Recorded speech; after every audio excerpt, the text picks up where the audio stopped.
এই যে গাছটি দেখতে পাচ্ছেন, এটি কেউ লাগায়নি, এগুলি এমনি এমনি হয়ে থাকে কোনো জায়গায় বা জমির পাশে বেশিরভাগ হয়ে থাকে।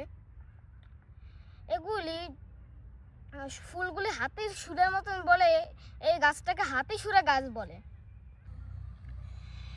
এইটার ফুলগুলি যদি এগুলির পাতাগুলি যদি বেটে কোনো জায়গায় আঘাত পায় ফুলে যায়, তাহলে এগুলির পাতাগুলি বেটে রস করে এখানে দিলে ঠিক হয়ে যায়। এইটার যদি পোকায় কামড় দিয়ে যদি এখানে কেটে যায়, তাহলে এটার পাতার রসগুলি বেটে এখানে যদি আবার দেওয়া হয় রসগুলি, তাহলে সেই জায়গাটা আবার ঠিক হয়ে যায়। এটি খুব উপকারী গাছ।